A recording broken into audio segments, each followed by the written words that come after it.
with the power of the saber blade.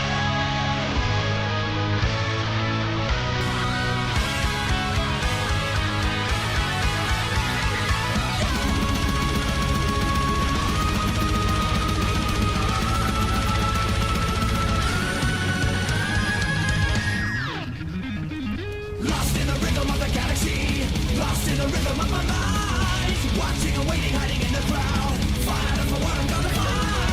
Dark voices calling from another world, tells me to leave it all behind. Hyper on adrenaline and ecstasy, another victim scared to go outside.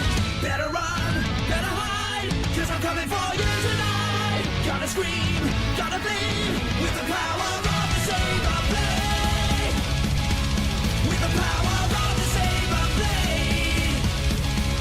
With the power to destroy, we'll touch the rainbow stars tonight. In the moonlight shining, take them all out from behind. In their eyes now blinding, so slice them all, born to vaporize them all. Now feel the everlasting power of the saber blade.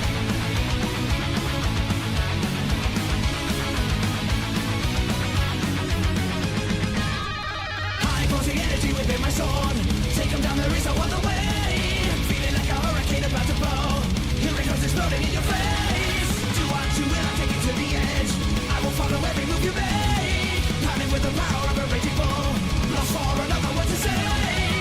Better hide, better run, it's a major malfunction.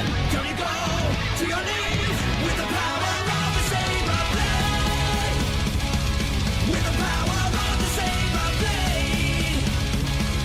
With the power to destroy, we'll touch the rainbow stars tonight. In the moonlight shining, take them all out from behind. In their eyes now blinding, so slice them all, born to vaporize them all.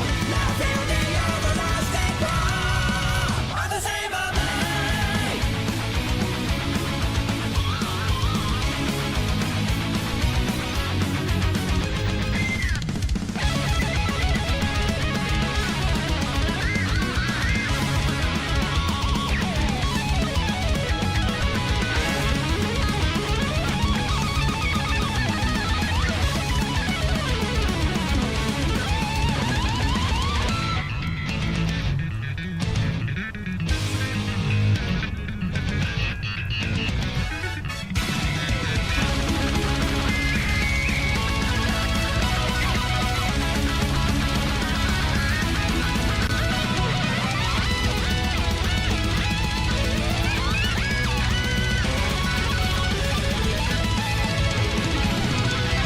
Outside the new sun rising, no way to even stand. Passed out, there was no warning, wait for the outstretched hand. My soul will always find you, no matter where you are. You're always near but not so far from the saber blade. With the power of the saber blade. With the power to destroy, we'll touch the rainbow stars tonight. In the moonlight shining, take them all out from behind. In their eyes now blinding, so slice them all, born to vaporize them all. Now feel the everlasting power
It's good to be back in New York City, man.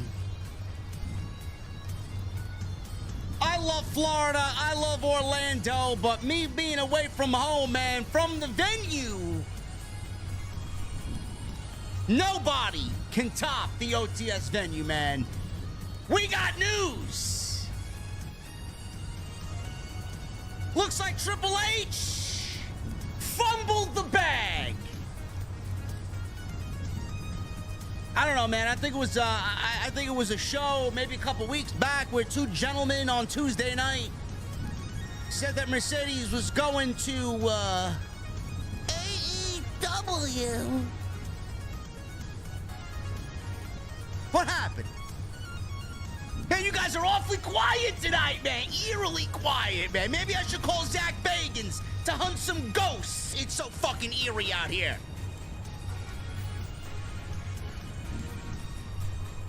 Hold your horses, man. It might not be AEW. It might be the Impact Zone for all we know.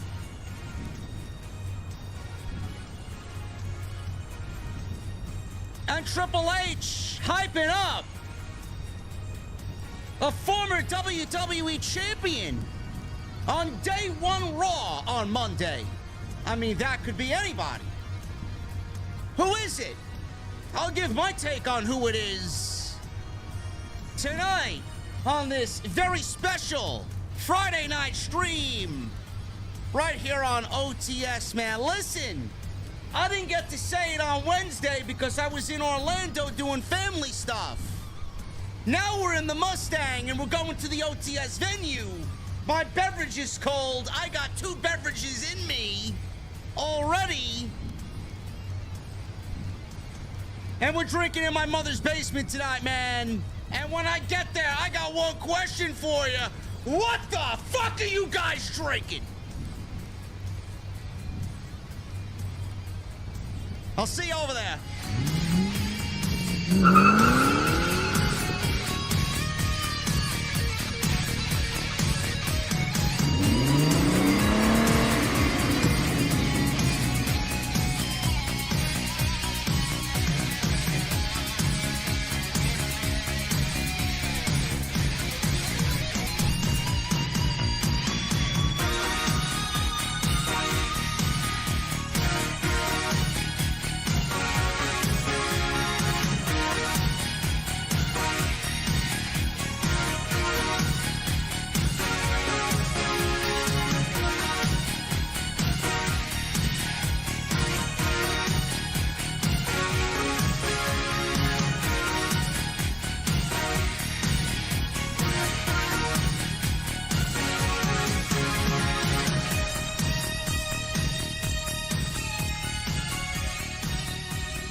Why has Triple H been so successful? Why is Triple H running WWE better than Vince McMahon and Bruce Pritchard on Monday and Friday night? Long-term booking.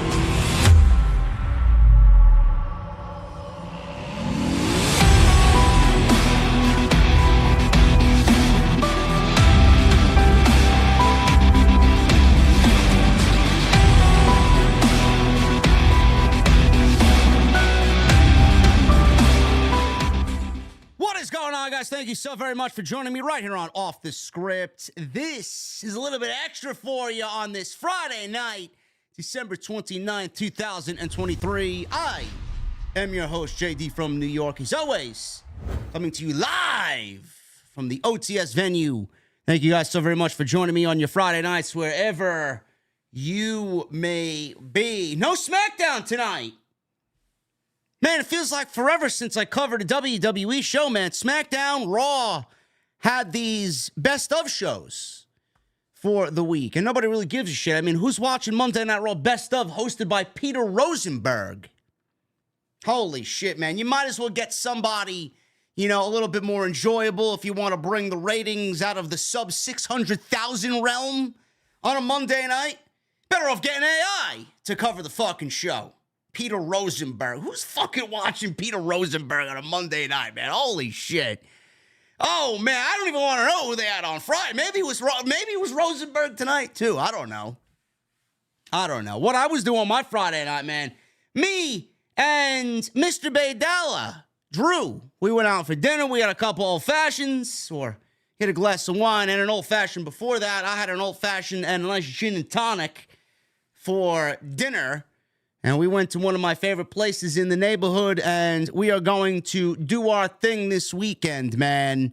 So if you guys are joining us for World's End, it's going to be a great time. Make sure you guys go and check us out, man. We got the meet and greet happening on Saturday afternoon. If you guys are in town and on Long Island for World's End, first ever Tuesday Night Titans TNT meetup, VIP meetup.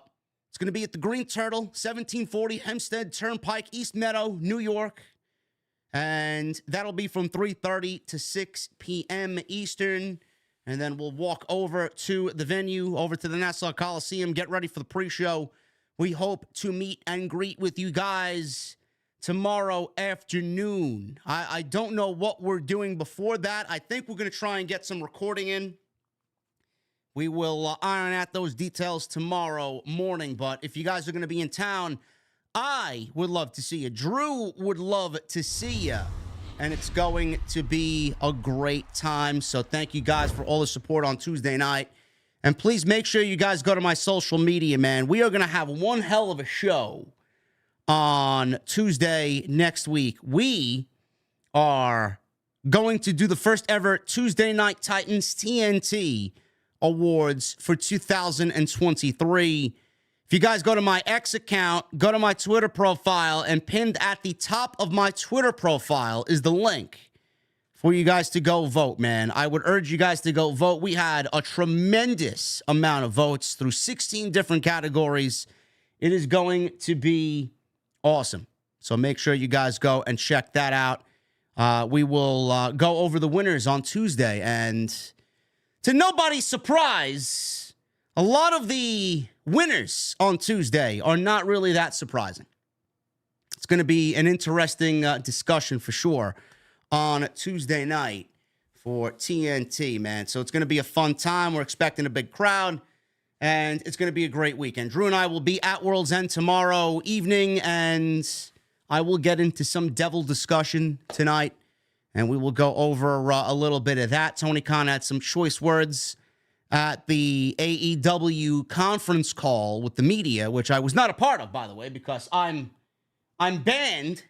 I'm blacklisted from AEW media, man. Imagine that, man. The #1 content creator that goes live every week, bigger than everybody, man. And he's in the same town, 20 minutes away from where World's End's happening, man. Denied media. It's amazing, man. What did I say? I wonder what I said, man. Maybe they didn't like me criticizing them throughout 2023. Tough shit. Get over it and get better. So it's going to be a great time, man. I'm going to be there with Drew, and the live stream for World's End will happen on Sunday. The next day, Jesse and I will be live for that, and we will go over whatever we need to do on Sunday afternoon, man. Enough of me blabbing. Let's get into the news. I got news on Mercedes. I want to get into this Mercedes Mone stuff because I love Mercedes. Not the car. I love Mercedes. Sasha Banks. She might not be coming back to the WWE after all, man. I wonder who predicted that. I think it was two guys on Tuesday night, right? Yeah, I know. Yeah. Everybody called us, oh, they don't have sources. Their sources, they get it from the dirt sheets. No. You guys got to understand that. My guy doesn't go out there. Drew doesn't go out there and get bullshit reports, man. If he told something and then he says something live on the air, it's pretty much, in the realm of possibility. Okay, we did that with Adam Copeland. He said it. He put his name behind it. What happened? Adam Copeland showed up at Wrestle Dream at the end of the show in a tremendous AEW debut. Now, Mercedes. We said the same thing about Mercedes. Mercedes Mone. All signs were pointing to an AEW debut. She was supposed to debut at Blood and Guts this summer in Boston, because that's where it emanated from. But Mercedes got injured in a match with Willow Nightingale, and she broke her ankle, and she was out for the duration of 2023. She showed up at All In. She was an honored guest of Tony Khan, and she was shown on camera twice. And at that point, everybody was to believe that Mercedes and AEW were doing business. Then all of a sudden, Triple H, he digs his claws into WWE creative a little bit more week by week. We find out that Ari Emanuel has shoved Vince McMahon out of the picture, and that Nick Khan and Ari Emanuel want Triple H to take over WWE creative. It is his show 100%. We have to worry about no Vince McMahon ever again. At least for right now. I don't trust him until he's absolutely out of the picture and he's in the grave. He's not going to be a bother at all. Then we hear that Mercedes and AEW had a deal that possibly fell through. Things happened. There was an agreement, and that agreement wasn't really honored anymore, and that Mercedes may be moving on. She posted a clip on social media. She's back training. She's getting ready for a return. Nobody knew where or when. But speculation started picking up when the AEW news came out that she wouldn't be joining AEW, that WWE would be the destination for her return. Mercedes Moné out of the picture and Sasha Banks back in the WWE. Right in the middle of the Damage Control storyline, she would fit perfectly. Bayley's about to be kicked out of Damage Control. It's going to be an all Joshi group led by Dakota Kai. And Sasha Banks, Bayley team up once again to take the tag team titles off of Asuka and Kairi Sane. And we get a rematch of the Kabuki Warriors versus the Boss and Hug Connection. I mean, it's just very poetic that Sasha is even back in the WWE. Vince is gone. Triple H is there. And she'd be right back into the mix of the women's tag team titles. I mean, it all makes sense. Now, there was a report, and again, I always love throwing it in people's faces because, believe it or not, I know what happened. I know what happened. If I revealed my sources to you, then I'd be up shit's creek. So I'm not going to do that. But a lot of people, I love how the media painted Mercedes as the bad guy in this entire situation. Remember when Mercedes walked out of WWE? She might have walked out, but she wasn't the one who walked out, right? Nobody was asking, well, Mercedes walked out, but Trinity walked out as well. What if Trinity walked out of the company first and Mercedes was just being a good friend to Trinity? Nobody asked that question, though, right? So I leave you with that, and I word it in that way because I want you to think what the fuck really happened, okay? Who walked out? I'll leave it up to you guys, and I'll leave it up to your imagination, man. I don't say shit on here for the sake of being fucking cool, okay? You paint your picture the way you want it. She walked out because she was upset, and she was displeased with things that happened there. Creative. She was obviously being pushed to the side. They didn't really respect her. They didn't respect the women's division. They didn't respect women's wrestling. They didn't respect women's tag team championships. They didn't give a shit over there. They didn't. Vince didn't give a fuck. Bruce didn't give a fuck. All Bruce gave a shit about what was on his plate the next fucking meal. That's all he cared about. And John Laurinaitis, I mean, give me a fucking break, man. John Laurinaitis, what the fuck did he care about? If he didn't have the next fucking, I don't even want to say it. I know, we'll just move on. He's fired. We don't have to talk about John Laurinaitis, man. What a fucking dirtbag he is, right? John Laurinaitis. None of these people gave a shit about Mercedes or women's wrestling. There was a report that came out that stated that WWE management looked at Mercedes and she had peaked. At 30 years old, imagine telling one of the greatest women's performers in the history of the business at 30 years old that she peaked. Couldn't be me, man.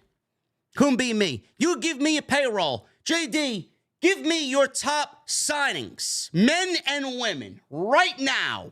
Who am I taking? Number 1, MJF on the men's side. Number 2, Mercedes on the women's side. Not even a fucking hesitation in my handing out money. Here you go. What do you want? Come work for me. In fact, to sign 2 top talents, men and women. MJF and Mercedes. Number 1 and 2. Easy. They said she peaked. So then we start to get, oh yeah, Mercedes is coming back in the Royal Rumble. Oh yeah, Mercedes is going back to WWE. Then today, we get the news that Mercedes tweeted out something in regards to Triple H. Then there was trademarks that she had gone out there and achieved for herself. Nothing to do with Sasha Banks. It was all under the Mercedes Mone character. So Mercedes seems to be making it pretty clear that she's interested in coming back to pro wrestling. Nobody knows where she's going. But a lot of people thought she was going back to WWE. At least that's the way it came off at one point today. There was a I don't know if it was an Instagram or a Twitter post, a social media post today. And Mercedes put out there, and she wrote the following. This was on December 24th. Happy holidays. Happy in one line, happy in the second line, and holidays in the third line. So if you take the 3 letters that go in those 3 different lines, happy holidays, HHH, Triple H. She wanted you to figure that out. Of course, the social media sleuths figured that out. She says, happy holidays, all I want for Christmas is money. Yeah, me too. Fans read into that as her spelling out Triple H and as another sign that she wants to go back to WWE, or she wants WWE to sign her to a new deal.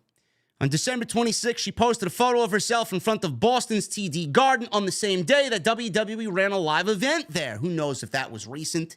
Who knows if that was actually in real time or if that was something just saved on her iPhone? Nobody knows. The latest post shows her in front of a Triple H poster, giving one of those thinking poses. Triple H is clearly in the background of wherever she was training.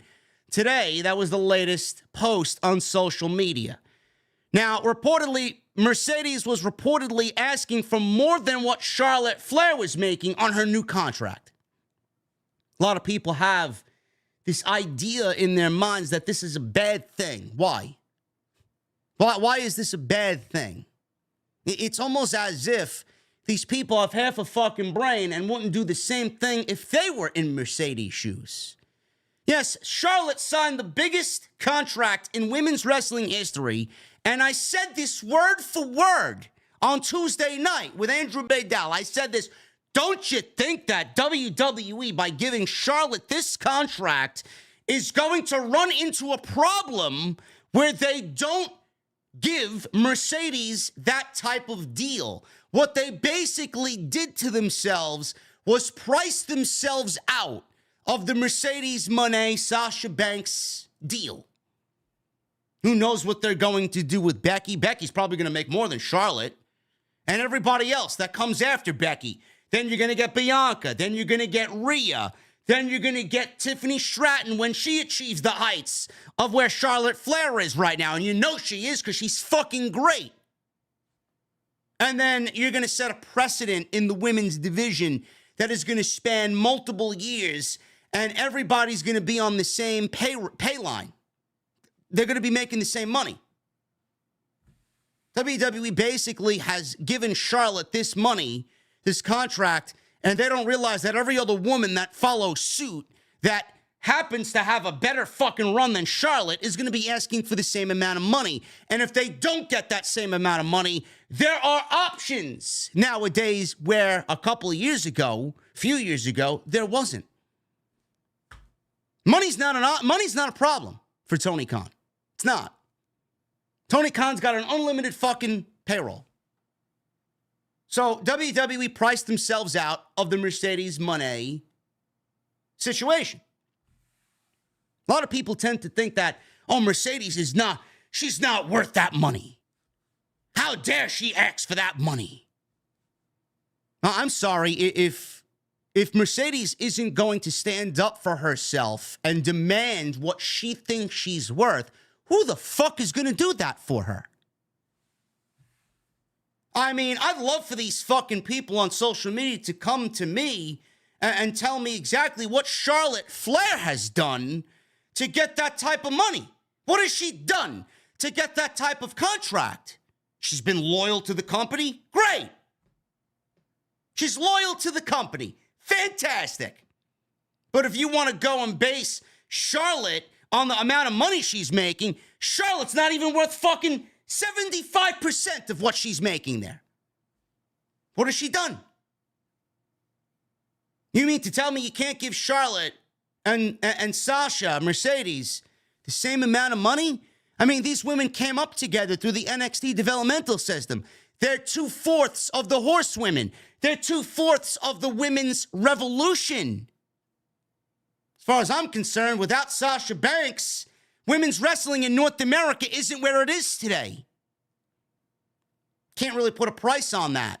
And if you do, it's worth much more than what Charlotte Flair has done. Let's end this discussion right now. You want a fucking hot take? Go ahead, geek, who's watching me that don't like me. Clip it and post it on social media. I don't give a shit. Or let me hear the fucking people that say, oh, JD is sexist. He hates women. Yeah, sure thing. Yeah, clip this one. Charlotte Flair is overrated.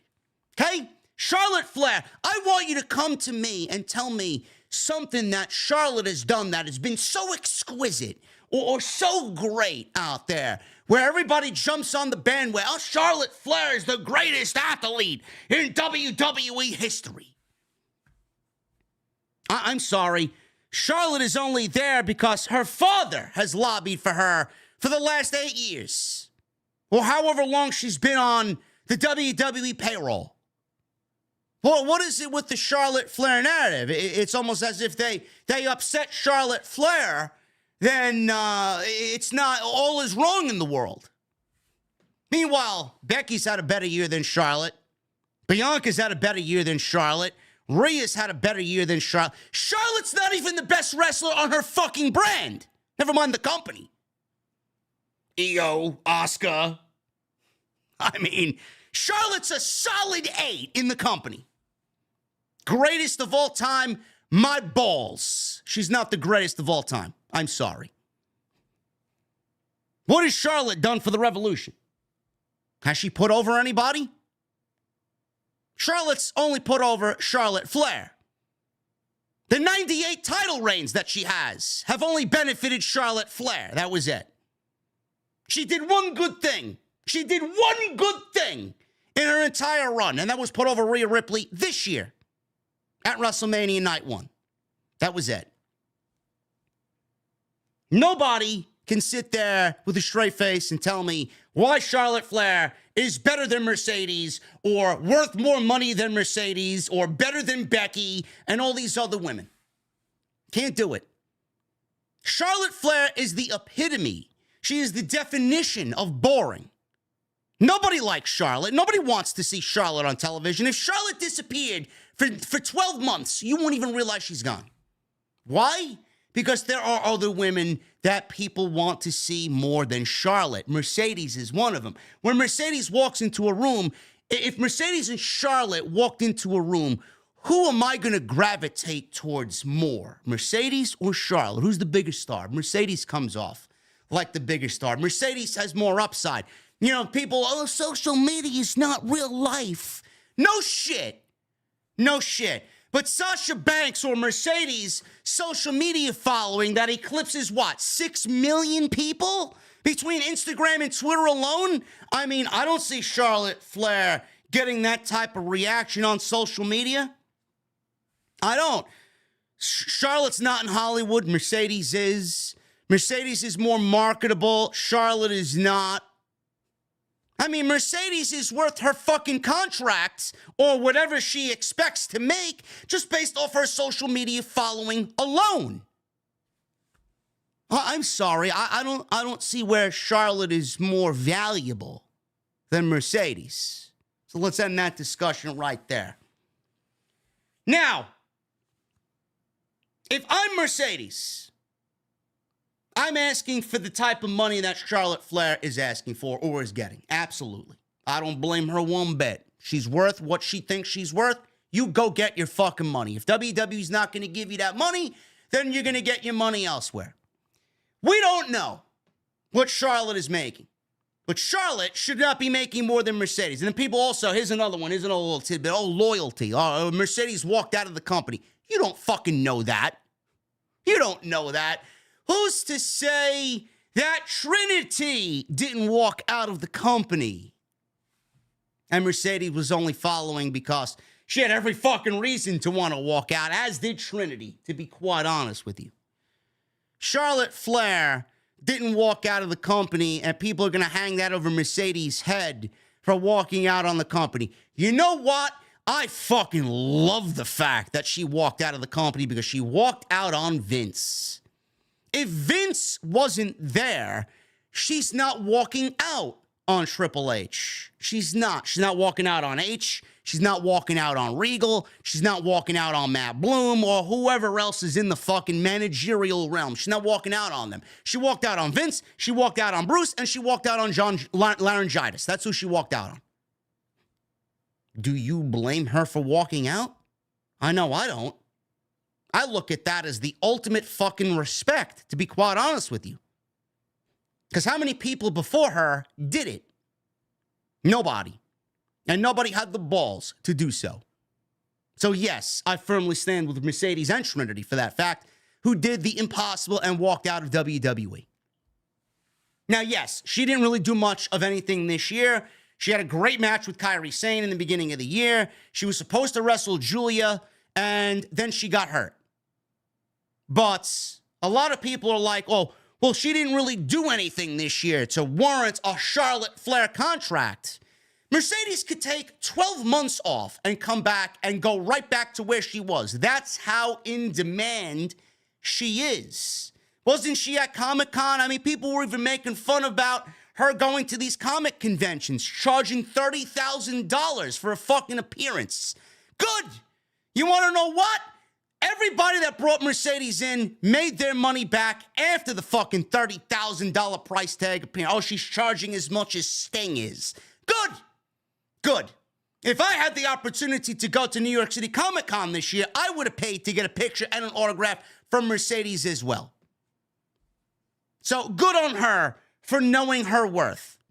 Because if it's not her, who the fuck is going to be that for her? Nobody. So today she filed a trademark for 3 different things in regards to Mercedes Moné. Moné where? Time is money. And money talks. Well, clearly those aren't WWE trademarks. She filed these trademarks on December 22nd with the United States Patent and Trademark Office. With the filing made through Michael E. Dawkins, who's helped countless wrestlers with their trademarks, and it's listed for entertainment and clothing purposes. Then there was the news that broke tonight. Legitimately got back home from dinner with Mr. Baydala. He tells me this story. I quickly go and look at it, and it's Mercedes, WWE, no longer in talks, expected to appear elsewhere. Imminently. I love the word, imminently. Great. Top free agent Mercedes Moné, Sasha Banks, and WWE had been engaged in several conversations to possibly bring her back to the company. This is from Fightful Select and Sean Ross Sapp. However, sources stated to Fightful Friday night that the two sides are no longer in active negotiations regarding a return. The two sides had recently been engaged in conversations about a return, possibly at the Royal Rumble, which was being rumored. We're told the dialogue was friendly, the back and forth failed to progress, and WWE sources claim that their side walked as a result of it. Another source within the company believed that she would end up appearing elsewhere imminently, but didn't state where. AEW has the World's End show on Saturday night, New Japan Wrestle Kingdom next week, and TNA is rebranding for Hard to Kill in 2 weeks. As of August, Fightful was told that there was a working plan for Mercedes to come and work with AEW. However, as of early December, that particular plan was not happening. New Japan was also hoping to maintain a positive relationship with Mercedes as well and hoped to talk to her in recent months. We're told that outside of WWE, all options were back on the table as of mid-December. This comes after what several perceived as teases to a WWE return on social media this week. Mercedes was supposed to be with AEW, and then she got hurt. I don't know what happened there. I don't know where things went wrong, but clearly she... And listen, I'm not getting this from anybody. I don't have any sources. All I know is that Mercedes was supposed to work with AEW. She was at All In, and they put her on camera twice. They don't do that for someone they're bringing in and not going to feature in the near future. She was supposed to be there, okay? Or this might have been a make good. She was supposed to debut at Blood and Guts in Boston. That didn't happen. And that she was in a walking boot. She was walking on her own, showed up in London, and things were supposed to materialize from there. They did not. They did not. I don't know what went wrong. Deals could have been made, then things were backtracked on, and then she realized that, hey, okay, well, Vince was there. Vince still had some sort of power. Vince now does not have any power creatively whatsoever. So she was like, oh, listen. Well, clearly my first choice, and she's going to make the best decision for her. And Tony Khan is the type of guy that's going to allow them to do what they feel is best. Tony Khan is not going to haggle her to, and just beg her to come. He let countless others go if they wanted. So Mercedes said, you know what? Paul is in charge. I want to see what he has to say first because my heart is there. I didn't want to be there for Vince. I didn't want to be there with him there.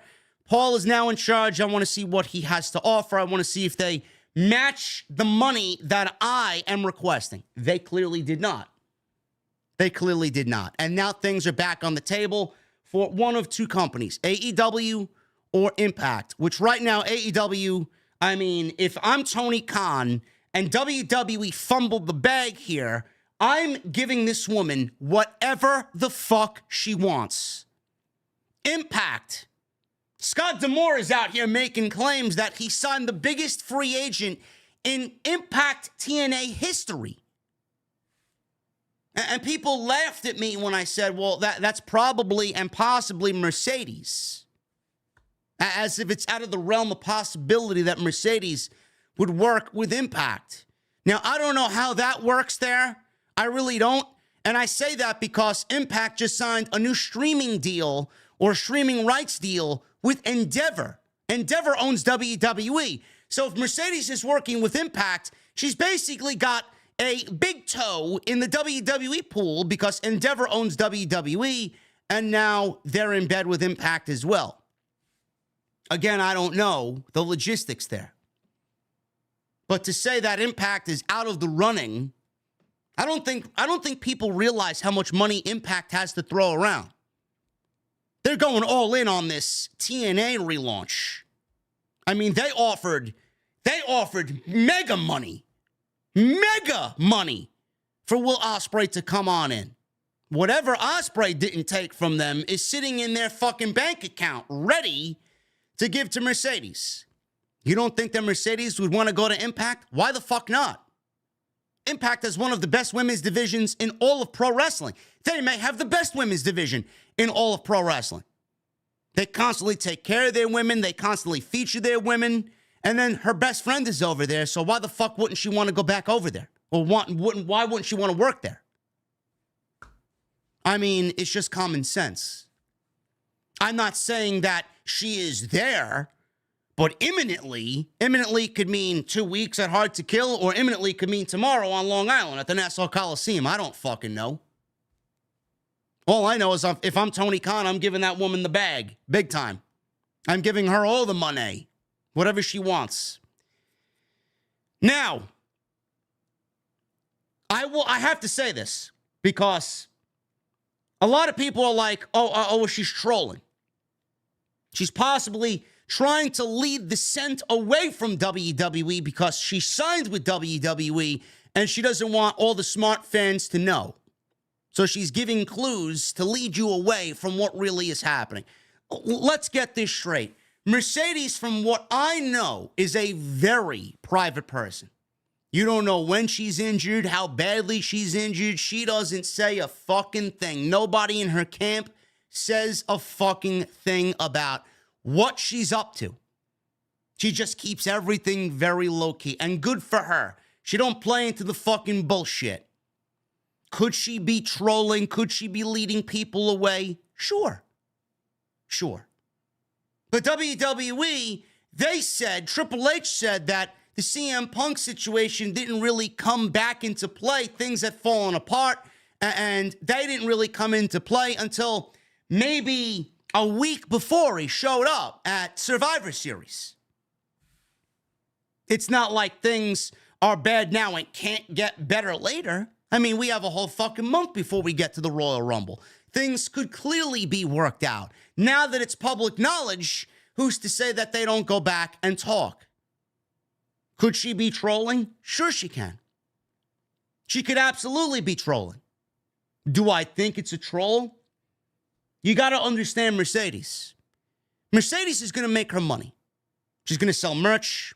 She's going to do her contract signing or her meet and greets and her autograph signings. She's going to make her money via her contract wherever she goes. She's going to make her money. She's in Hollywood.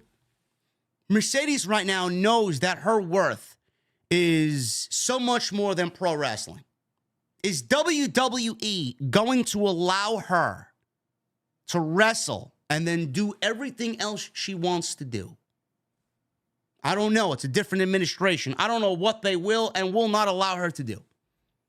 Will they allow her to go to Hollywood? Will they allow her to take 6 months off to go film a new movie? I don't know. Where WWE is a business and on the road 300 days a year, they're probably going to want Mercedes in that division doing what she did before she walked away. She's not going to be able to work New Japan. And she's going to have to go back there knowing that she's second place to Charlotte Flair. And by the time she gets through with everything and everybody gets their contract situated, she'll probably end up being third place behind Becky and Charlotte. How can you blame Mercedes for not wanting to be third place in WWE? Does that look and feel like a third place woman to you? No, that woman thinks she's number one, and she should be number one and treated like a number one. Here's another nugget of information for you. Does WWE need Sasha Banks? You know how many times I heard people telling me that WWE needs Sasha? No, they don't. No, they want Sasha. They want Sasha so that she doesn't go to the competition. Triple H wants Sasha because he put a lot into Sasha Banks and he loves that woman and wants her back. He knows that Vince and the old administration fucked it up. That man doesn't want Mercedes to go to Tony Khan. But do they need Mercedes? No, they don't. They don't. They could call up Roxanne Perez and Tiffany Stratton tomorrow on the main roster, and they won't need Mercedes. They won't. WWE creative isn't really lighting the world on fire anyway. Maybe now, potentially, they might need Mercedes because Charlotte's going to be out for the next 9 months. But even that, you got to go back to my original thought. Second place behind Charlotte Flair and her big-time contract. They may tell Mercedes everything she wants to hear, but is it going to be different? I don't know. The women's division really hasn't changed much at all and has been one weak spot for Paul Levesque in creative. There's one glaring problem with WWE television. It's still the way the women are booked. Mercedes would be walking right back into a WWE creative and a WWE women's division that really hasn't changed much in the 2 years that she's been away. That's just the cold, hard fact. Now, that's not to say that she'll go join AEW and things are going to be fucking sunshine and rainbows. They got their own fucking problems over there. Mercedes is only going to be as good as the creative that she's been given in AEW. Is Tony Khan going to wake up one morning and say, oh my God, I got Mercedes, a Hall of Famer on my roster now. Let's start booking the women's division the right way. Tony Khan is not going to do that. He hasn't given us any reason or indication that he will do that, and he's got zero trust from the fan base to go out there and do that. She's only as good as the creative that she's going to be given, and right now, there is none. That entire division has zero creative. We got 2 storylines, or I should say 2 matches. They're not even fucking storylines. 2 matches on tomorrow's show that are void of storylines. Zero. You could sit there and tell me that Tony Storm and Io, or whatever fucking, Riho, Io, they wish. Tony Storm and Riho, there's zero story there. You could sit there and tell me that Julia Hart and Abaddon is a story. And ain't no fucking story. Give me a break. There are 0 stories in the women's division. Now, Tony Storm and Mariah May, they got something going on there, but Mercedes, what is she going to do if she goes to AEW? AEW needs Mercedes more than Mercedes needs AEW. Or she could just go to Impact, where they clearly have the money that they can, afford to pay her, and she'd be with her best friend. And I don't hear anybody complaining about the Impact women's division creative. Plus, they're losing Deonna Purrazzo, and they're going to need to replenish the talent pool by losing somebody as big as a Deonna Purrazzo. All signs are pointing to Mercedes leaving WWE or not going back to WWE. The talks have fallen through, and Tony Khan and Impact could be the benefactors here. I don't know what you guys think, but if she ends up anywhere, that woman is going to be a huge addition to whatever division she goes to. Tired of this narrative that Mercedes is not worth the money, or she's disloyal, she walked out, and all this other nonsense. I mean, this is just fucking, these are blanket statements from fucking geeks online that hide behind fucking wrestler avatars. They don't know anything. Then they tweet out like they're fucking some inside fucking industry insider, because they got a blue check mark now and Elon's paying out. You don't know jack fucking shit. You don't know nothing.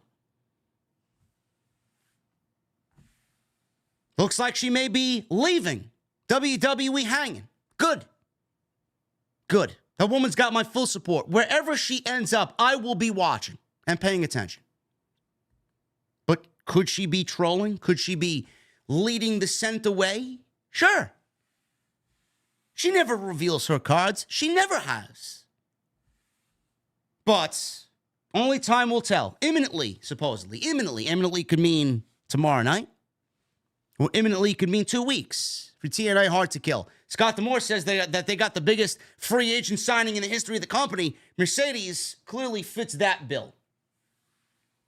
Yes, I love disloyal people confirmed. If your name is Mercedes Moné, absolutely. Let me take you out for your favorite tequila, Mercedes.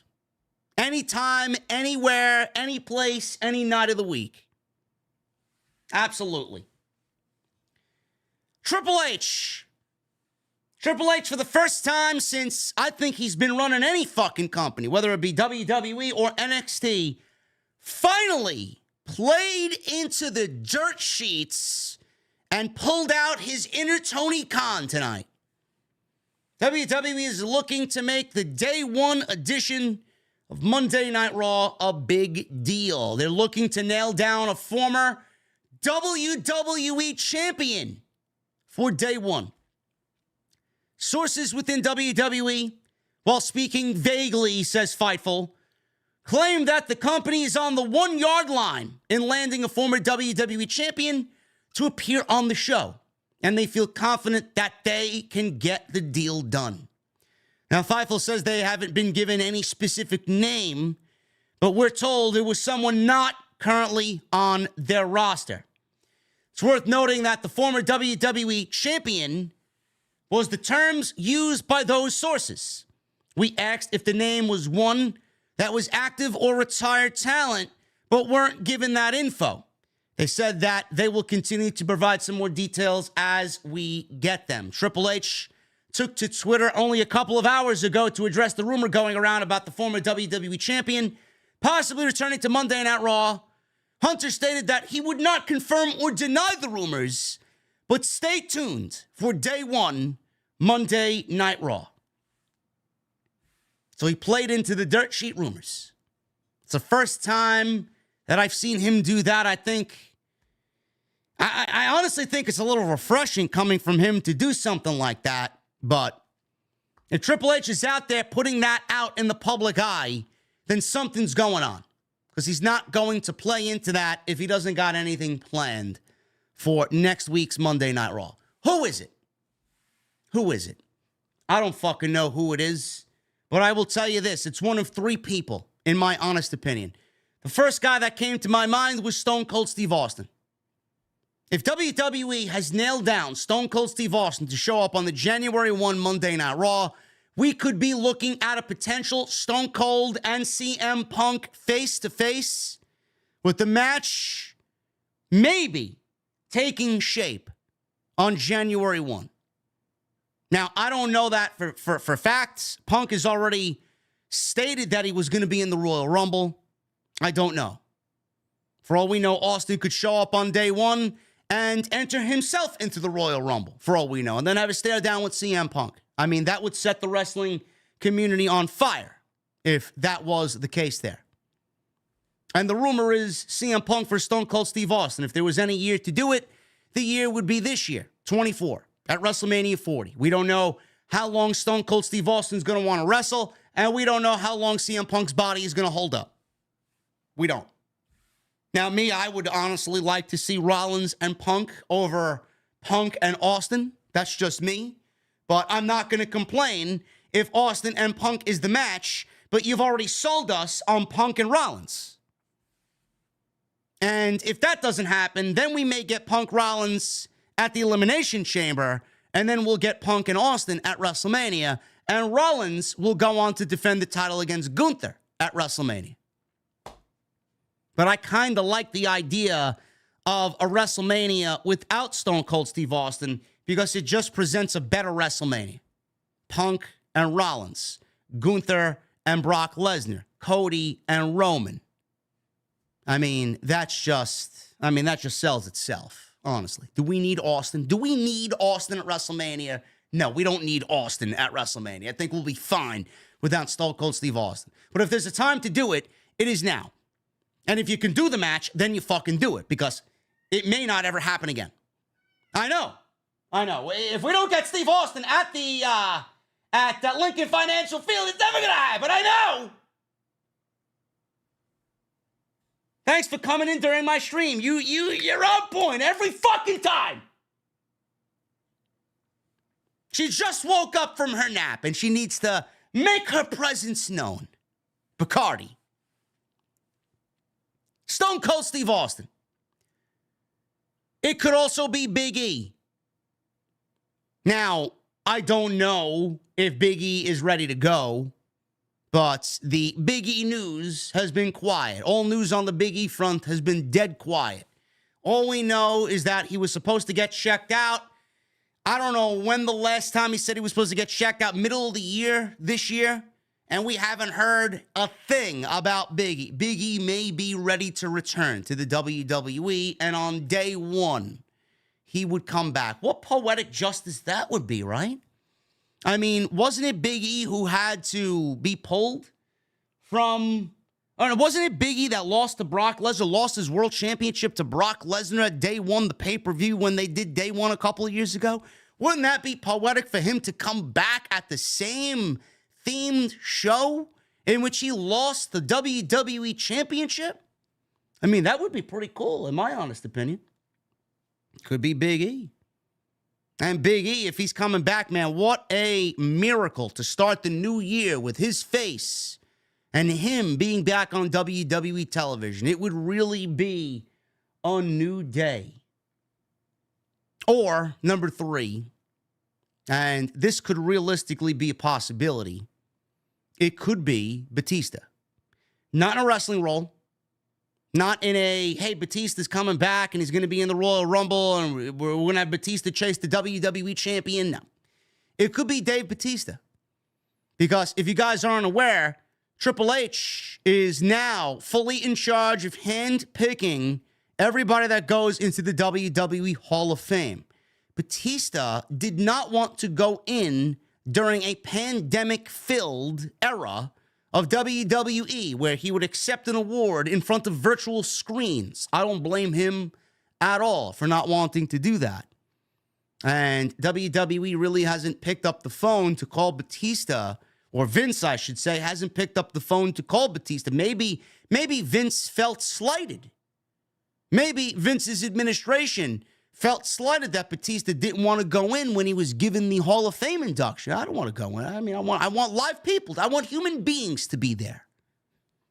Triple H is in charge now, man. That would kind of fit into the realm of Triple H having his way, right? Picking up the phone and calling Dave Batista. Dave Batista being the first guy to go into the WWE Hall of Fame in 2024. Sounds like a sound plan to me. WWE tends to announce the Hall of Fame inductees way too late in the process. I'd like to get some Hall of Fame announcements way earlier than what we usually get. You don't got to do them every week, but if there's going to be a class of 5 or 6, you can spread them out over the course of the next 2.5 to 3 months. They don't got to be every week. Dave Batista is an absolute possibility of him being on the show on Monday and him being given a Hall of Fame induction. Outside that, I don't really know who else there would be. Who else would there be for Triple H to go out there and bring to Monday Night Raw? That's a former WWE champion. I heard some people say Mickie James. Could be Mercedes for all we know. But, I mean, even if it is Mercedes, why would you bring Mercedes to Day 1 Raw? That doesn't really make any sense to me. Why would you do that? You bring her back at the Royal Rumble. That would be a tremendous return. Day 1 Raw. Who gives a shit? So in my honest opinion, it's even Stone Cold, Batista, or Biggie. We'll see what Triple H has up his sleeve. The fact that Triple H even said something on social media, clearly something is going on in WWE. AEW. AEW plans for early 2024 pay-per-view schedule revealed. Now, clearly they got World's End tomorrow night on Long Island at the Nassau Veterans Memorial Coliseum. It's going to be headlined by MJF versus Samoa Joe for the AEW World Championship.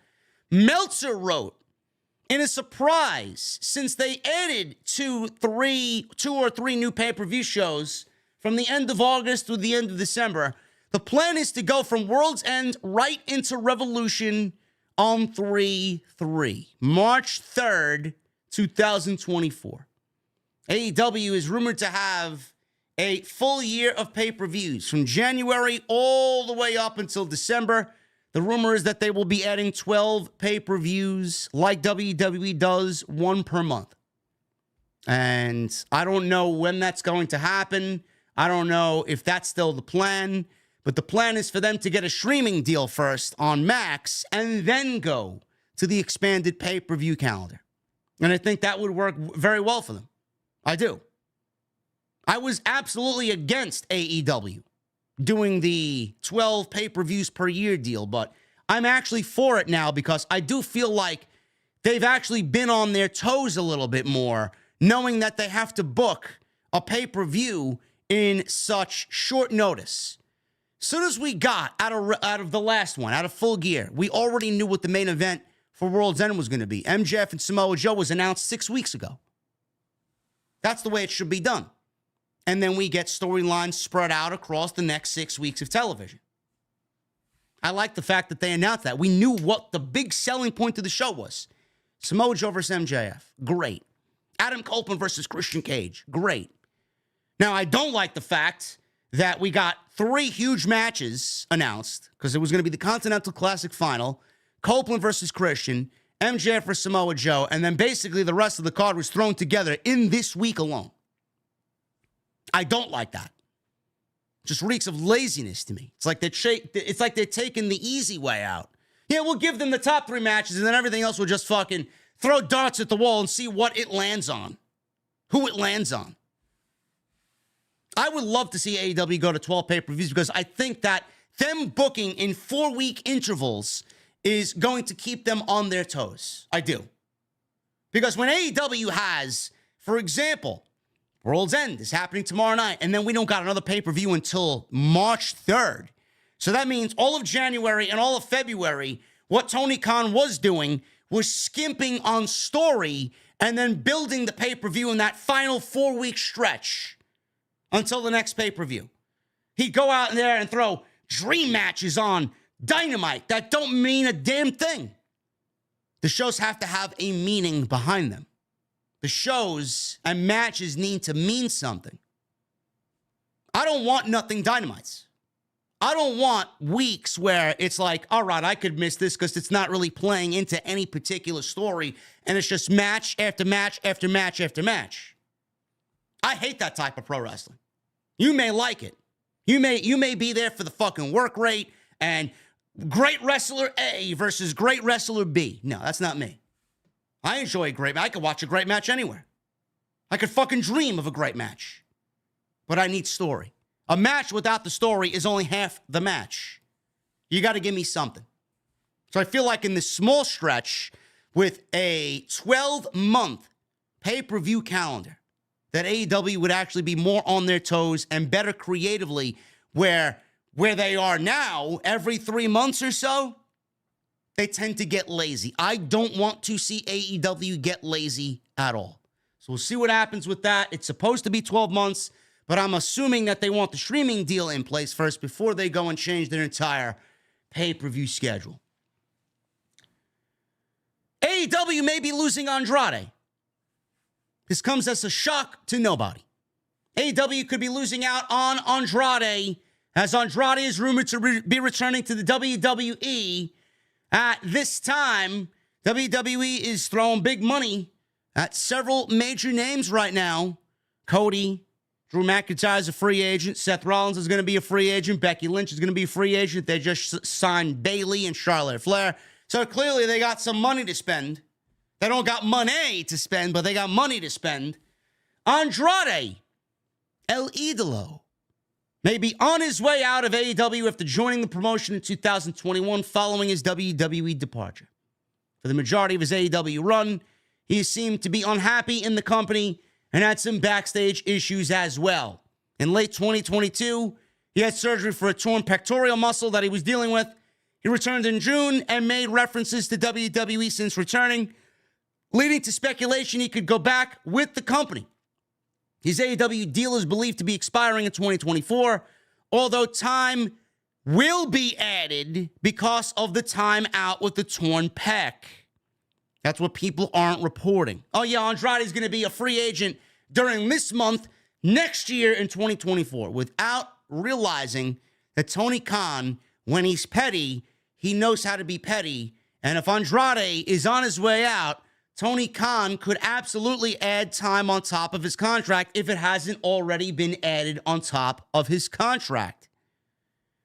Now, does it make sense for him to go to WWE? Sure, it does. His wife is there. Charlotte works for the company. Andrade's been part of the AEW Continental Classic in the Blue League. The Blue League is, or was to me, the lesser of the two leagues. I enjoyed the Gold League a little bit more, but Andrade's work in the Blue League was fucking fantastic. I think Andrade bought himself some TV time with his performance in the Blue League during the Continental Classic. That's going to be up to Tony Khan to take it and run with it. Do I trust him to do that with Andrade? No, I don't. Now, Meltzer pointed out at the recent press conference, after a CMLL match, Andrade said he has a lot of open doors in 2024, and he's not sure which one he'll choose. Meltzer reported, I do know that those in WWE expect him to return. I also know that those close to him who who said that he may go very well back to the WWE. He is open to stay if Tony Khan makes a better offer than WWE. Andrade would also like to work for New Japan, as he wanted to wrestle at Fantastica Mania in February, but it conflicts with his current schedule. Now, he wants to work New Japan. How much he wants to work New Japan, I don't know. If he wants to work New Japan, he's clearly not going to be able to do that with WWE. But if he gets his New Japan fix out of his system and he works New Japan, I don't know. I don't know if they're going to have him scheduled for Wrestle Kingdom. It may be too late for that. I don't know. I don't know what they do. Maybe they do something after Wrestle Kingdom.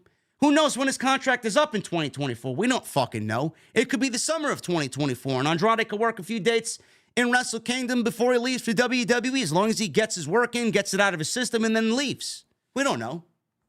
We don't know how much time he's going to have tacked on top of his contract. We don't know. But at the end of the day, Tony Khan, he dropped the ball on Andrade. He did. He didn't do anything with Andrade. Andrade has been a loser in AEW. The only time Andrade has done anything in AEW was the last 7 weeks or so in the Continental Classic, where everybody saw how great of a pro wrestler he is. Before that, he wasn't doing anything. He didn't do anything. Had no creative for him. I mean, for the love of God, they paired him with CJ Perry, and he's in a match with Miro at the pay-per-view. Loser leaves AEW. Loser goes back to WWE. Seriously. They didn't really tell that story on TV with both of them in the same place at the same time. They didn't. Because Andrade was in the tournament. It's lazy.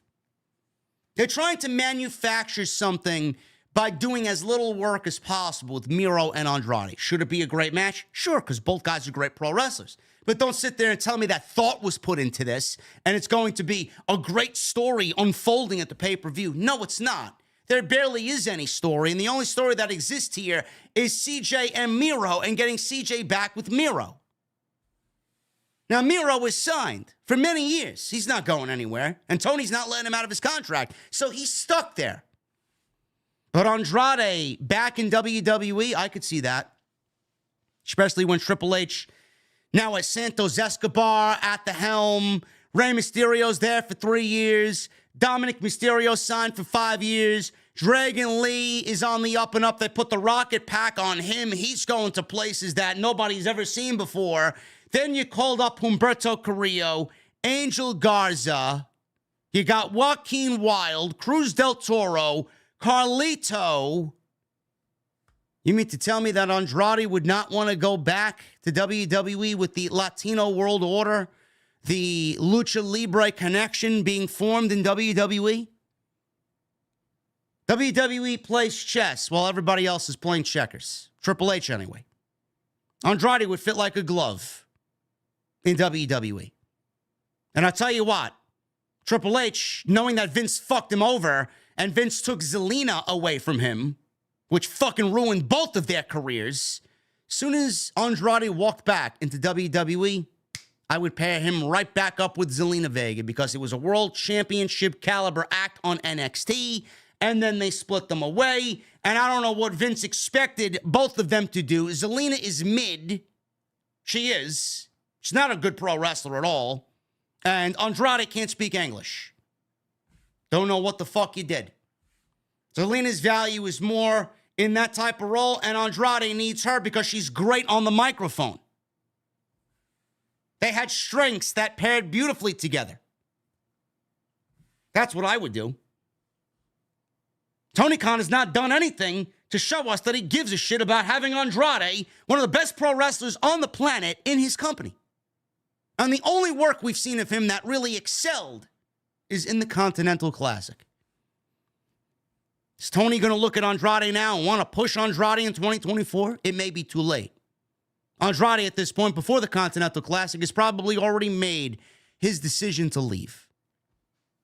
And all I hear is AEW is changing. You got the young Matt Jackson's wife is leaving. You got Raf Morphy leaving the company. You had Kevin Sullivan leave the company. These are all people that have been with the company since day one. Sean Spears is leaving the company. QT Marshall's leaving the company. A lot of day oneers are leaving the company. So what does that mean? That means, if I could get my word in here, thank you. What that means is Andrade may be on his way out too, and they're going to let him walk. Andrade, Malachi, Buddy Matthews. I would bet anything that Malachi, I don't know when his contract's, I would bet anything that Malachi wants out of there. Andrade, the same thing.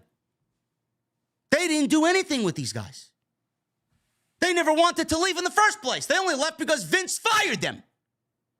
And they had nowhere else to go. The money was good. They thought the creative was going to be good. And then the creative never went anywhere. But if WWE gets Andrade back, is it some sort of game changer? No, it's not. Andrade would be another solid name added to a group of solid names.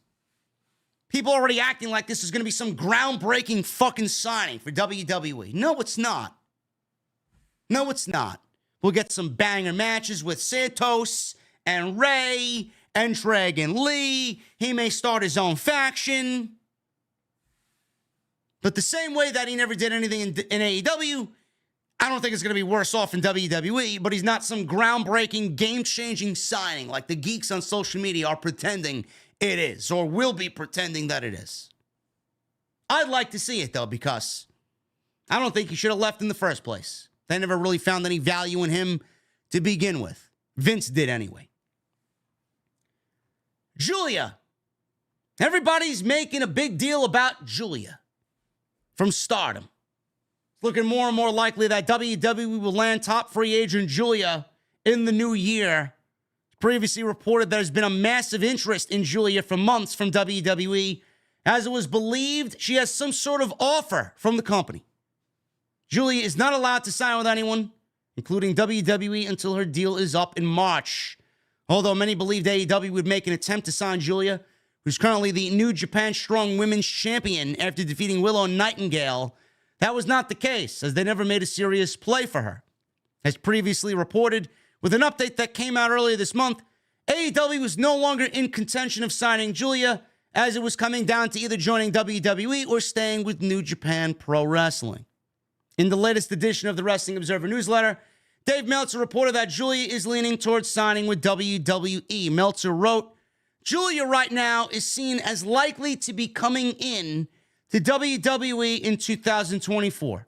Her contract expires with Stardom in March.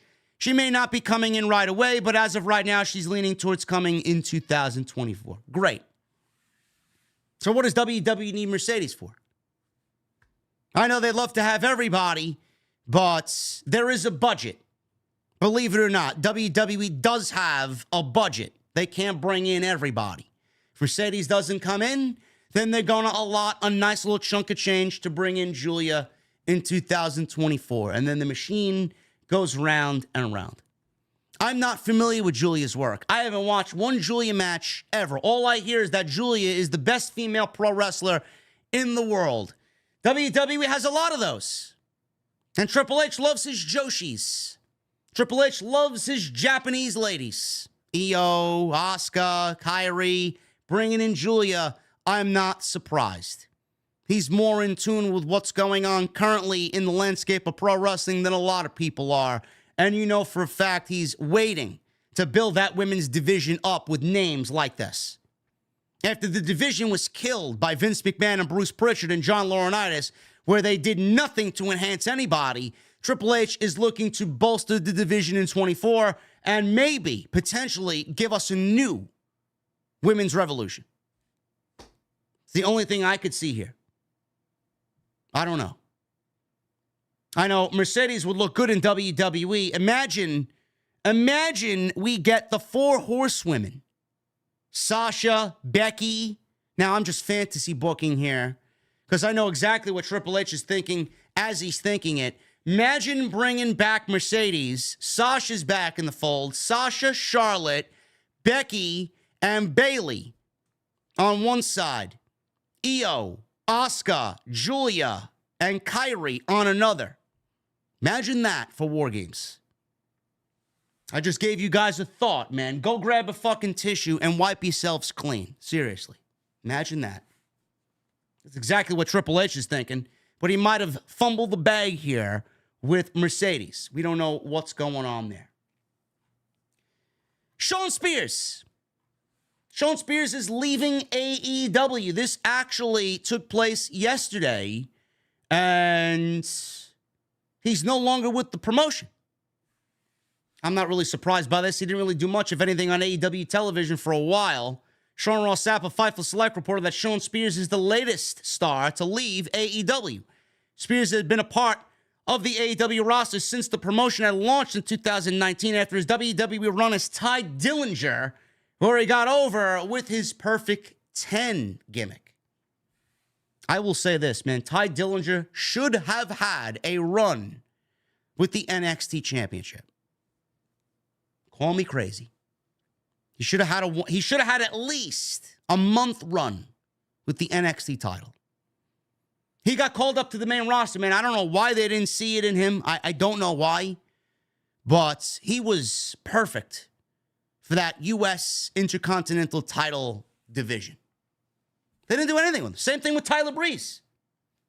Tailor-made for those titles. Nothing. I don't know why, man. Vince is a weirdo. He was most notably in a feud with Cody Rhodes in the early days of AEW, where he accidentally busted open Cody Rhodes with a chair shot to the head. He hasn't wrestled for the promotion since September on the All Out 0 Hour. His last match was on Dynamite in May of 2022. Now, he did wrestle for the indie promotion DPW, and I did watch the match. He did wrestle Chris Danger, and I thought it was a very good match for Chris's first match. I thought he held his own in there, and he's got a ton of guts to get in there and do what he did, man. He had a gnarly fucking cut on his arm, too, man, that he went through a table and busted open his arm. Oh, my God. One of the most gnarliest injuries that I've seen in recent memory was Chris Danger against Shawn Spears. Ridiculous. The fact that he even continued that fucking match. I'd love to know what the fuck he was thinking when he looked down at his arm and you could see his fucking bone. Ridiculous.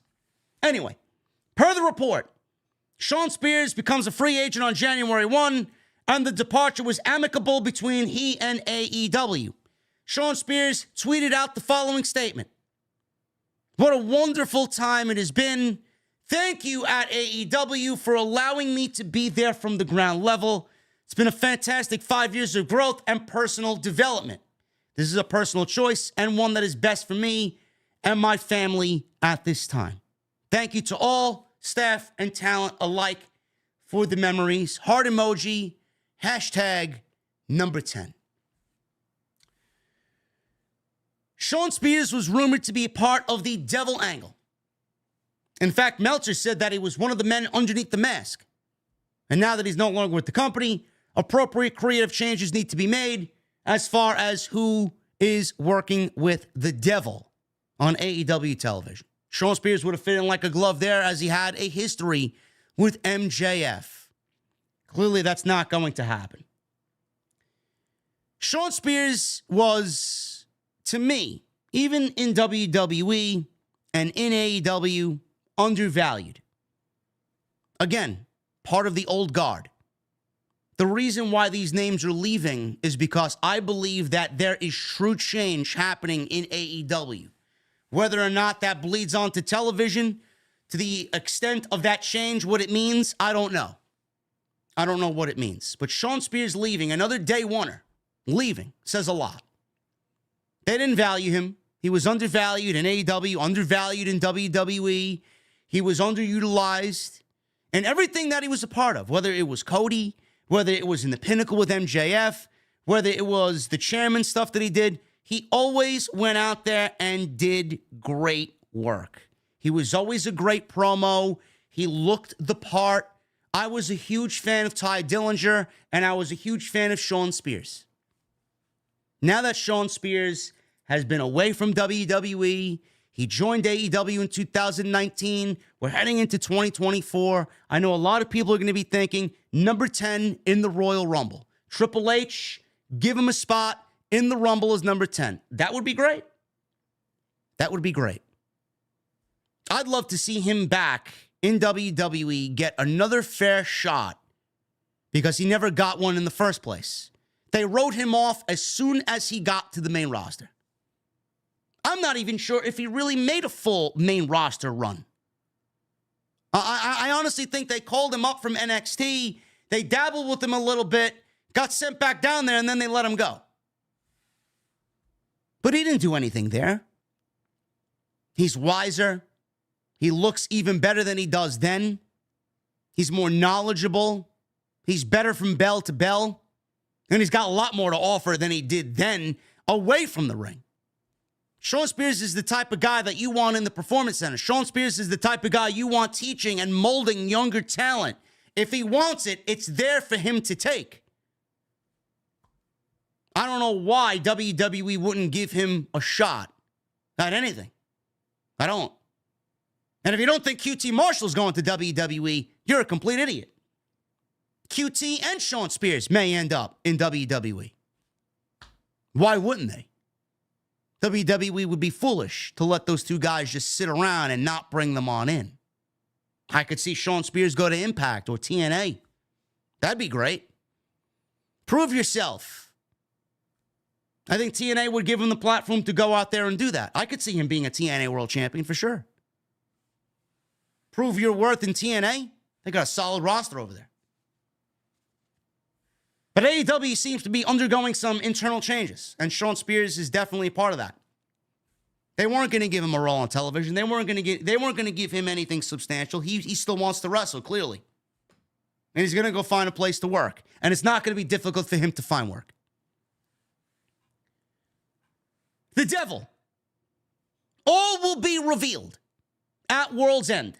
This is according to Tony Khan. I've been saying it for fucking months now. It needs to happen at World's End. Enough.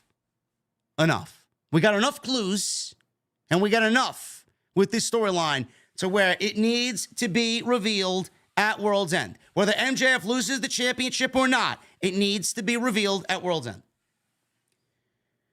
AEW first introduced this mystery person with MJF at All Out to claim an AEW world title shot before revealing he was under the mask. This is when he confronted CM Punk. AEW brought it back in recent months with the Devil and the Mystery Partners attacking Jay White, the Acclaimed, and Billy Gunn, who had been feuding or teaming with the World's Heavyweight Champion. On Wednesday's episode of Dynamite, Samoa Joe turned on MJF, and it was made clear that Joe isn't the Devil, but he is aligned with the Devil, allowing for the Mystery Men to pin MJF to win the Ring of Honor Tag Team titles. Goes to show you the worth and value of Ring of Honor, where two unknown assailants are now holding the Ring of Honor Tag Team Championships. I mean, the value of Ring of Honor is completely dog water. It's dead. It's a dead brand. I mean, I'm just glad MJF is no longer the Ring of Honor World Tag Team Champion. One good thing happened in that match on Wednesday. And that's MJF losing those championships. Great. I did not like MJF being pinned 3 days before a fucking world championship. I fucking hate that.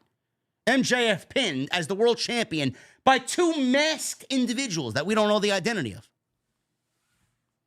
What a lame fucking way, huh? Samoa Joe's not the Devil.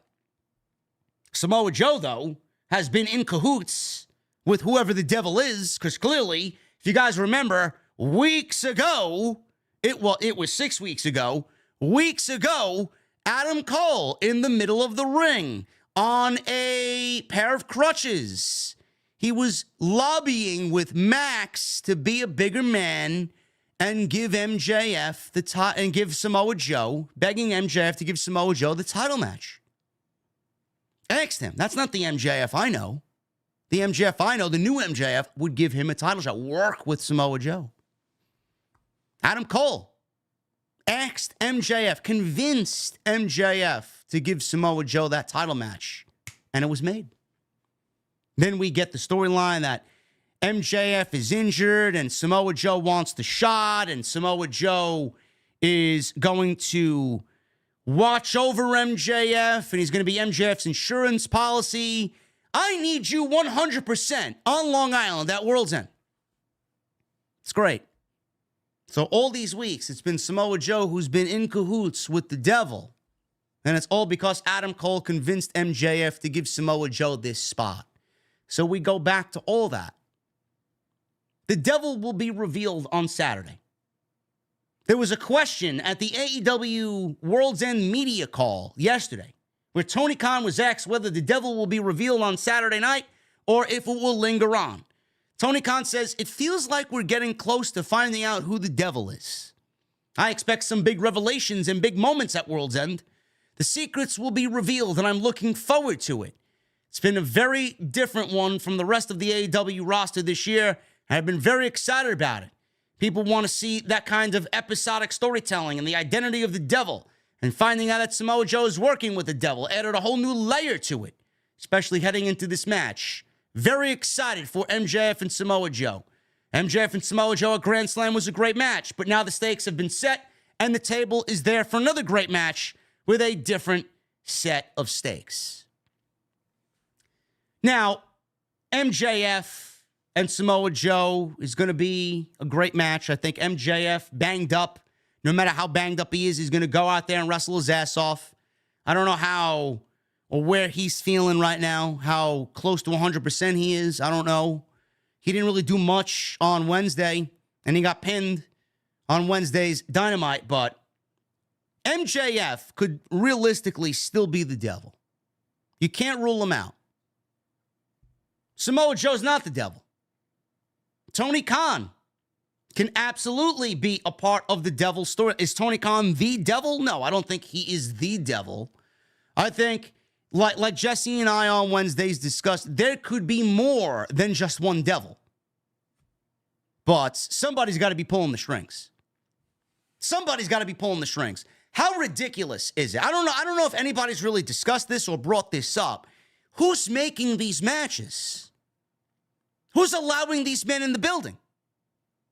First, they took out the Acclaimed and Billy Gunn. They took out Jay White. They took out Adam Page. How are they getting in the building? Who is allowing them backstage? Then we get the match on Wednesday for the Ring of Honor tag team. Who sanctioned a fucking match with renegades, with rogues on AEW television? Who sanctioned that match? Who put them in a championship match? Who allowed them to come out and get a fucking entrance? Is Tony Khan a part of the devil storyline? You got to ask yourself at some point, is he a part of it? MJF called him a mark. I don't know how far back in the rabbit hole we're going to go, but remember the phone call that was aired at the end of All Out last year? When CM Punk beat Jon Moxley? Who showed up? It was MJF in the devil mask with Tony Khan on the phone. After Tony Khan revealed MJF, I should say, revealed the voice message of Tony Khan giving him the money he requested to come back because he feels like he wasn't paid enough. MJF called him a mark. MJF said, maybe if I was an ex-WWE guy, you'd pay me too. You're a fucking mark. He's a money mark.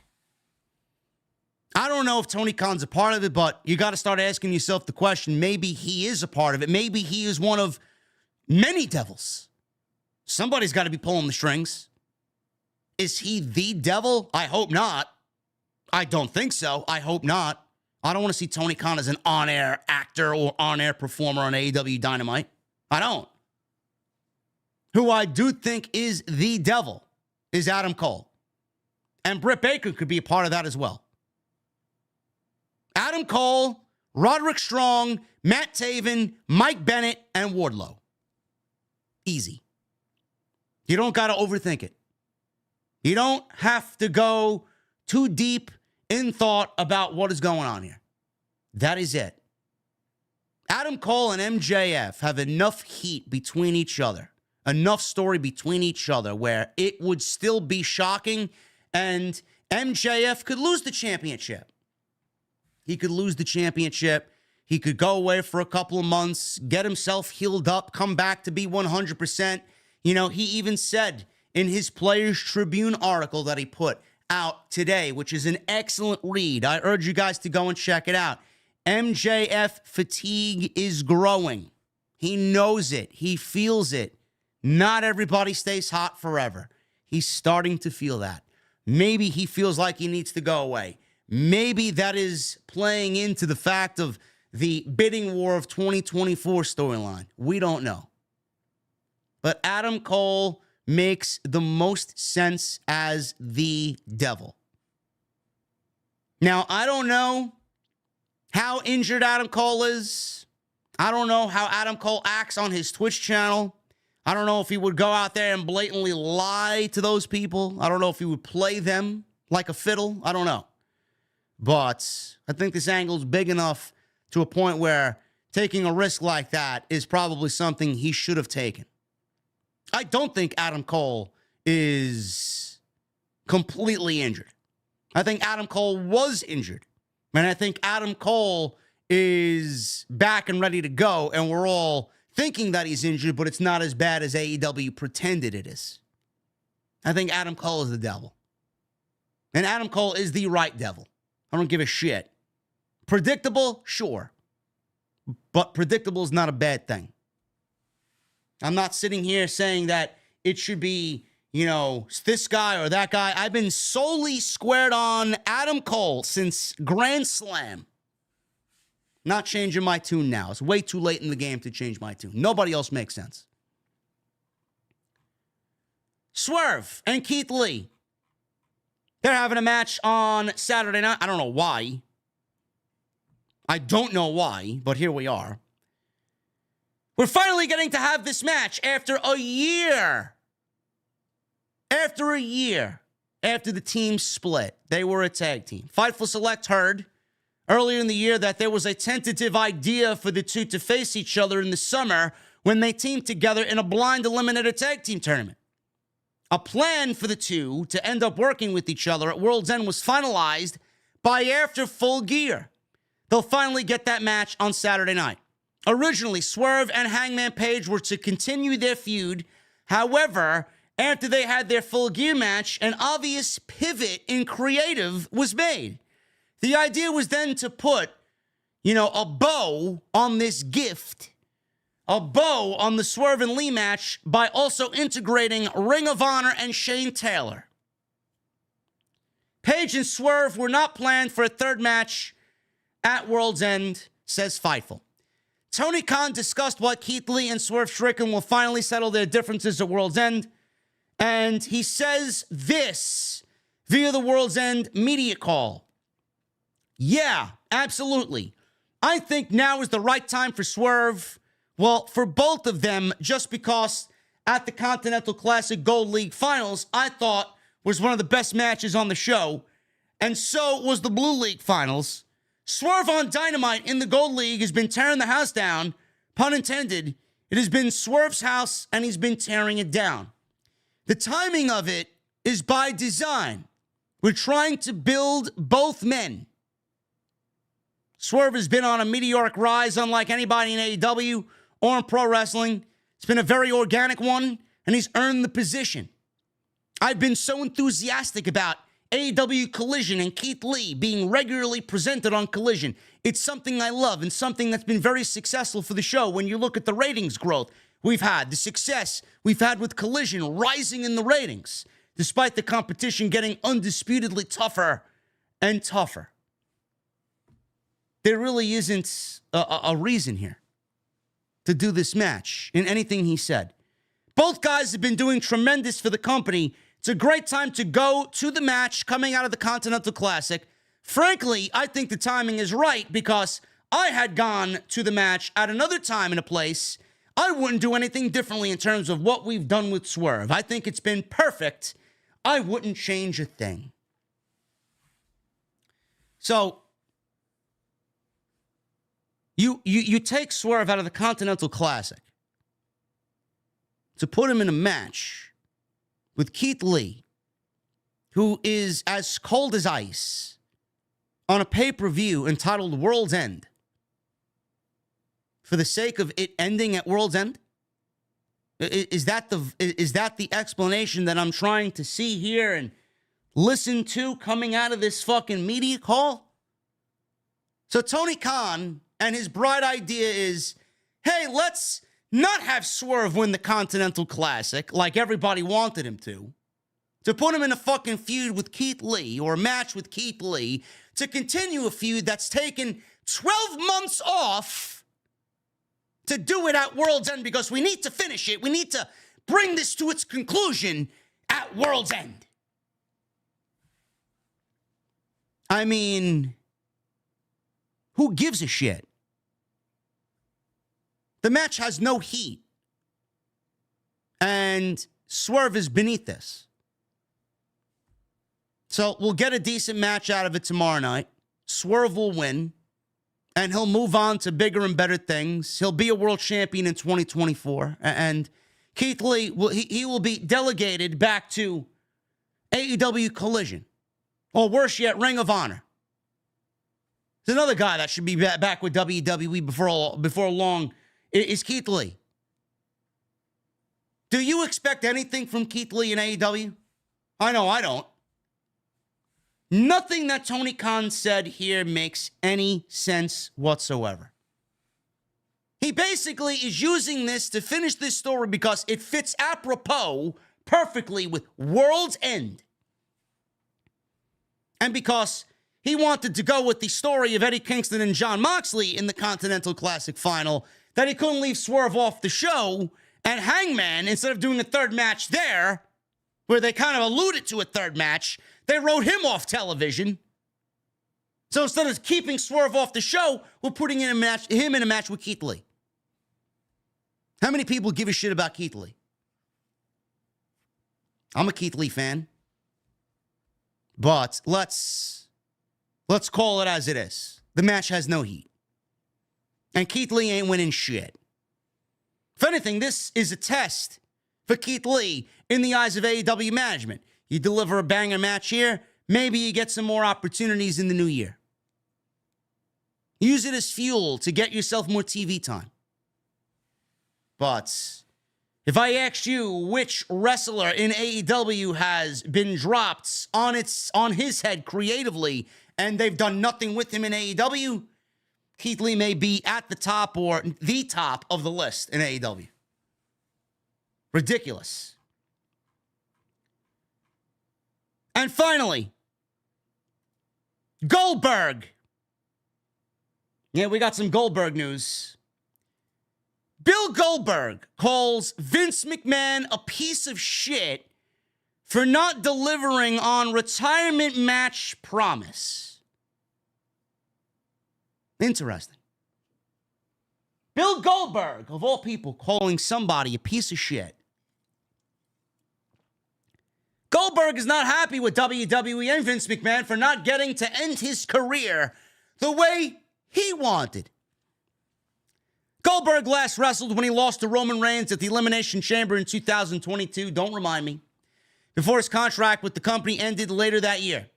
Goldberg stated earlier this year that he was leaning towards doing a 4-city tour of his own and then would see what's next regarding a potential run in a major promotion after that. Goldberg claimed in a past interview that WWE owes him a retirement match, but they didn't deliver on that promise.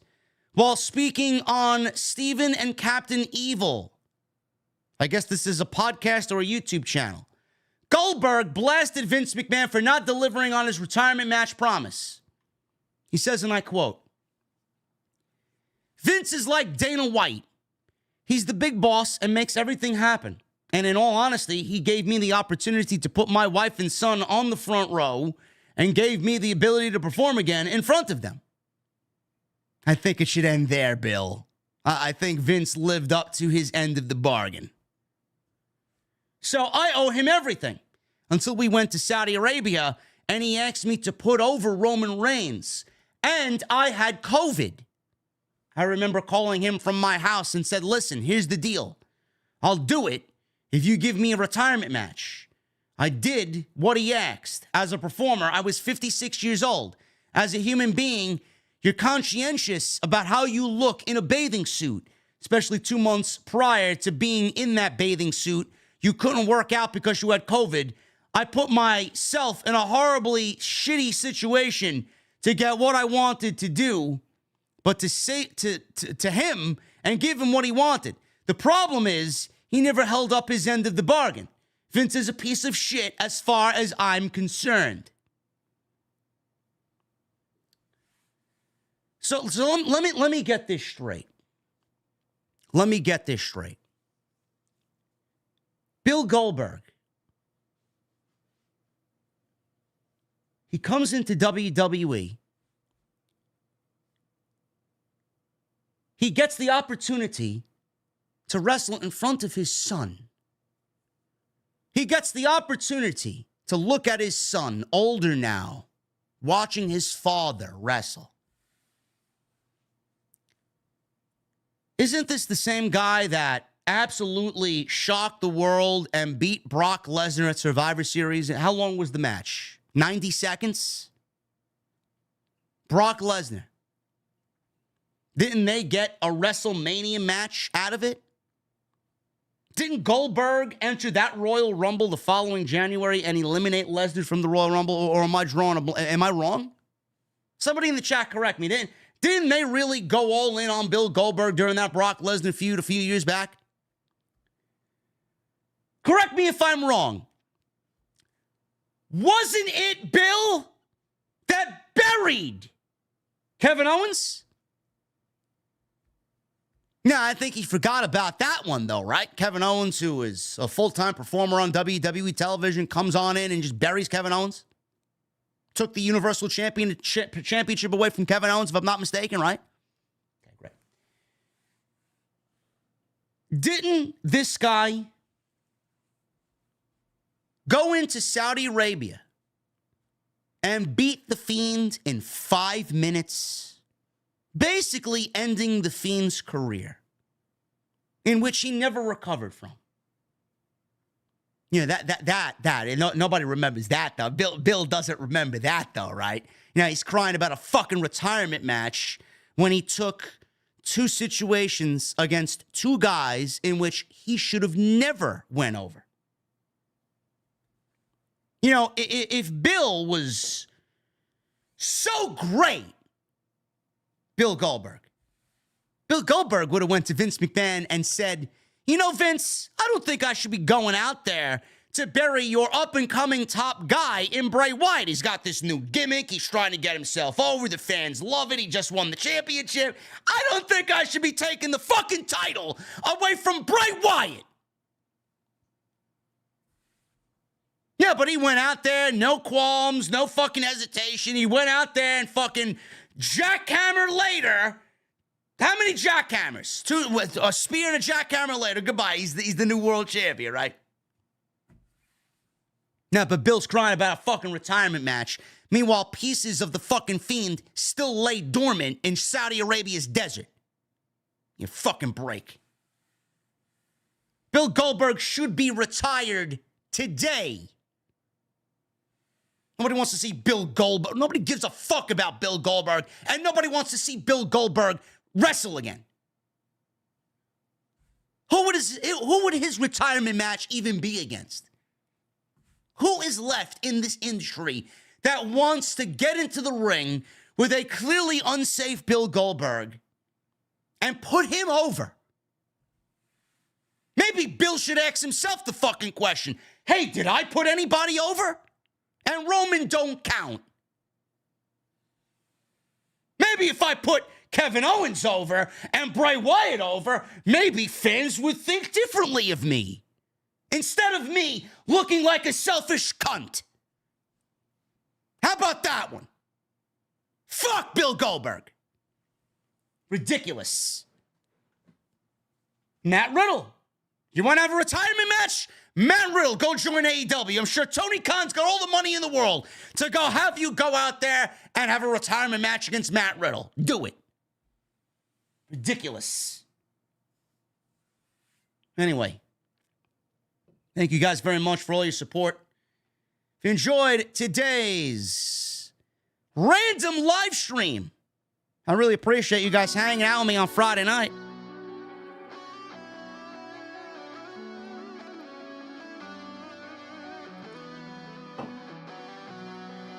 Follow me on social media at JD from NY206, Twitter, Instagram, TikTok, and Cameo. Hit that subscribe button down below. Turn on the bell for notifications. Make sure you guys get those super chats in, man. We got one more stream after tonight, and that'll be on December 31. So if you guys want to get them on in and show some support, you guys still got time. Hit that thumbs up. Let's try for 1,000 likes on tonight's live stream. Got 756 likes tonight. Go check out all the other content on the channel. Plenty of it. Make sure you guys come and join Andrew Baydala and myself at the Green Turtle tomorrow afternoon, 3:30 to 6 p.m. Eastern, right before AEW World's End. Come and buy us a drink, man. Come and hang out. There will be merchandise and all other goodies there. I'll have some OTS exclusive beer mugs and OTS hats. It'll be a fun time, man. Make sure you guys go and check out all the other content on the channel. There's plenty of it. It's been a slow week, but I figured I'd come and join you guys live tonight. And you guys killed it, man. I appreciate you guys. And tonight's show is sponsored by my great friends over at Blue Chew. BlueChew.com. Code JD at checkout. Make sure you guys go and get a free sample on me, courtesy of the podcast. BlueChew.com, code JD. All you have to do is pay the $5 shipping and handling. Blue Chew is your way to long-term booking. It is basically your pen and paper to long-term booking. It's a unique online service that provides the same active ingredients as Viagra and Cialis, but it comes in a chewable tablet. You can take them anytime, day or night. Be ready whenever the opportunity arises. All you got to do is sign up at BlueChew.com, consult with one of their online medical providers, and once you guys are approved, you're going to receive your prescription within days, no questions asked. There's no waiting in line at the doctor's office, no waiting in line at the pharmacy. It's all done online. You don't got to talk to anybody, no awkward conversations, and it comes in a very discreet package, shipped to you directly, and all tablets are made in the USA. So if you guys want to benefit from some extra confidence, Blue Chew is where it is. BlueChew.com, code JD at checkout.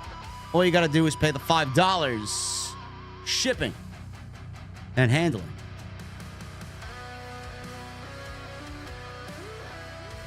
Cameron Battle becomes a new member. Thank you, Cameron. And then a $9.99. Do you see Raw going to Warner Brothers Discovery? If so, when is the announcement coming? Yes, I do. And we're going to hear before the Royal Rumble, is what I say. Michael Krause with a $2 super chat. What's up from Walla? Hope your trip and weekend go well. Thank you, brother. Got back from Orlando this morning, and I love it down there, man. It was 70 degrees. It rained yesterday, though. Then the sun came out, but I love it. I love it. I wish I was there all the time. Michael Krause, thank you, brother. Hooligan with the 37 months. Don't be disappointed in me. I'm eating Chicago deep dish. It's like putting your underwears over your pants. It's all backwards. Cheers to 2024 OTS for life. Hooligan, I am Disgustingly disappointed in you, bro. I had pizza in Orlando, man. I don't know how anybody in Orlando has fucking pizza made by Floridians. I mean, the sauce. Holy shit, man. Like a tasteless sauce. And the pizza was just floppy and wet. Come on, man.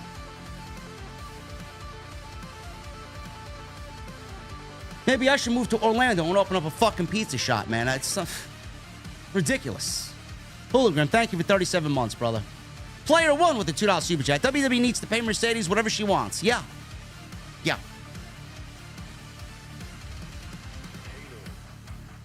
Bradley Robinette with a $1.99. Officially going to Mania. Got my ticket today. Good for you, brother. Drizzy Drew with a $1.99. Look at Triple H's last tweet. Could still be Sasha. I don't know. No, Sasha's not debuting at Day 1 Raw.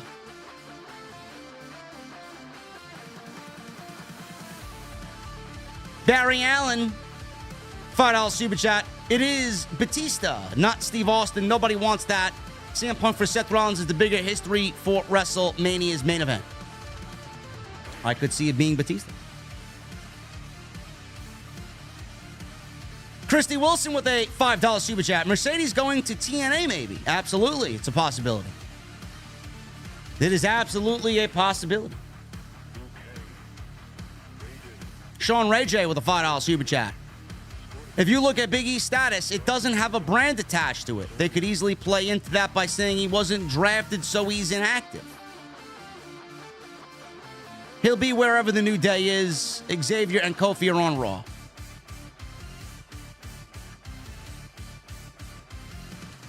Trevor with a $1.99. Can't wait to see you and Drew tomorrow. We'll be there, brother. Delightful Entertainment with a $1.99. If this was Vince, the return would be Goldberg.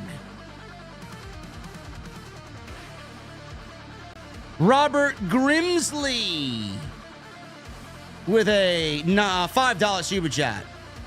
JD, whatever happened to Lita?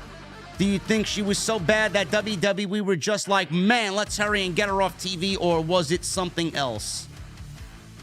Lita and Trish being a part of anything was all Vince McMahon. Triple H had nothing to do with that.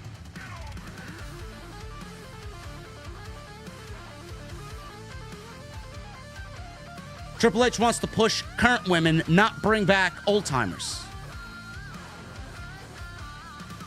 Will Chisholm with the $10 super chat.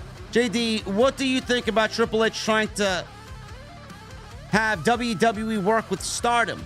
With William Regal's son working a match with All Japan, this Triple H takeover plans? Yeah. I'm not putting much stock into WWE working with Stardom. I'm not going to talk about it because it's only a heavy rumor right now. And there is absolutely nothing in the works as far as I'm concerned. I don't care. I don't care. Poppy Sensei with the 2 months. You mentioned DPW earlier. Did you see Massey and Mansoor debut? They have new attitudes that I can see get them over. Way more over than that trash Maximum Male models. Yeah. They seem like enjoyable guys. They seem like likable guys. And I'm sure whatever the fuck they do, they'll get over more than whatever Vince gave them with that shit gimmick. Listen, I can't say anything bad about Lita. Lita's a Braves fan. Q, the content guy, with a $4 super chat. $4.99 super chat. I'm sorry. What's up, JD? Great show as always. Hopefully Trinity Naomi comes back to the WWE. Happy New Year. Trinity's doing her own thing. She's the number one in her company. Why would she want to come back? Tay-Tay with a $4.99. When is Keith Lee's contract with AEW up? By the way, I'm feeling under the weather, hoping I can get better soon. Well, you get better, man. And I don't know when Keith Lee's contract is up. I haven't heard a goddamn thing about that.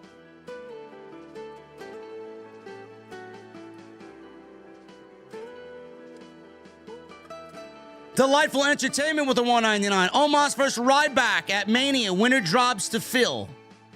No, thank you.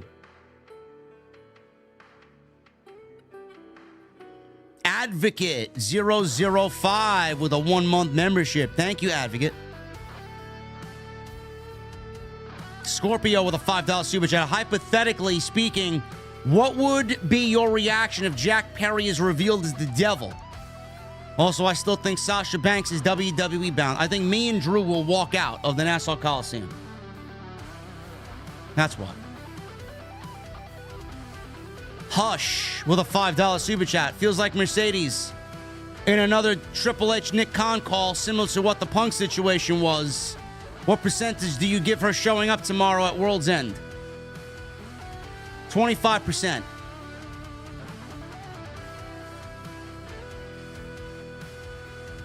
Broken Trey with a $9.99. Final prediction for who the devil is. My top 2 is Adam Cole, Kyle O'Reilly, and Sami Callihan as a dark horse pick. Sami Callihan is not the devil. Omega Kong with a 23 months. 1 more month till the golden mic. OTS for life. JD, I pray that you have a much better 24 than all of the 2020s combined. You are loved. OTS is loved. Is it? Is it loved, Omega Kong? I don't really know. I'm just happy to be here. Phil with a $9.99. Mercedes knows what she's worth, not just as a human being, but as an asset to whoever division she's a part of. Open the checkbook and give her what she wants. See you at the meet and greet. Stay safe. Thank you, Phil. Drew and I are looking forward. Nate, the Spider Hunter with 17 months. JD, make a dream match. Choose 1 AEW wrestler and 1 WWE superstar. Choose an event and choose a match. Mine, Roman Reigns versus Jon Moxley. Hell in a Cell.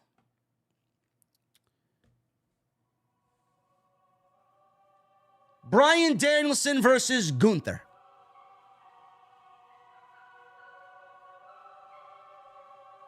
Will Chisholm with a $10 super chat. Like you, I'm a fan of Mercedes, and I'm cool wherever she goes. But I just don't trust Tony Khan booking. I know she can try and change it, but Tony is stuck in his ways.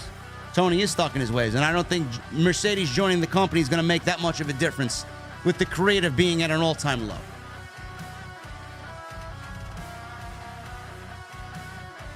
And Chris with a $4.99. What's up, JD? Happy New Year to you and all in the OTS VIPs in the venue. Great show as always, brother. Always here for you, and have a great 2024. Thank you, Chris. Tay with a $4.99. Where do you see Mercedes going? WWE, AEW, TNA, New Japan, or Stardom?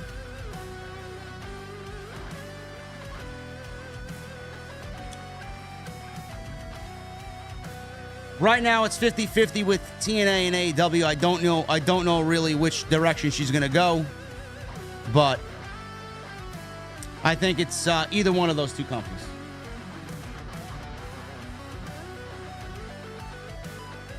Guys, that's all I got for you. Thank you for joining me on this Friday night. Make sure you guys follow me on social media at JD from NY206. Twitter, Instagram, TikTok, Cameo. Hit that subscribe button down below. Turn on the bell for notifications. Make sure you guys join us at the meet and greet tomorrow, 3 p.m. Should be great. Or 3:30 p.m. I think it is. 3:30? 3:30? Yeah, 3:30. 3:30 to 6. We'll see you guys there. Make sure you guys follow me on social media at JD from NY206, Twitter, Instagram, TikTok, Cammy, bell for notifications. If you see me at World's End tomorrow, come and say what's up. And Jesse and I will be live for the World's End post show on Sunday afternoon, New Year's Eve, right here on Off the Script. Jedi Joker with a $2 super chat saying, JD, you missed my $10 super chat. I did. I'm sorry, Jedi. What's up, JD? Not wrestling related, but I like Dungeons and Dragons, and I was told I would enjoy Lord of the Rings. Do I watch the extended versions or regular versions? Happy New Year. You watch the extended versions, Jedi Jericho. What the fuck is wrong with you? What is wrong with you, bro? My little hobbitses, my precious.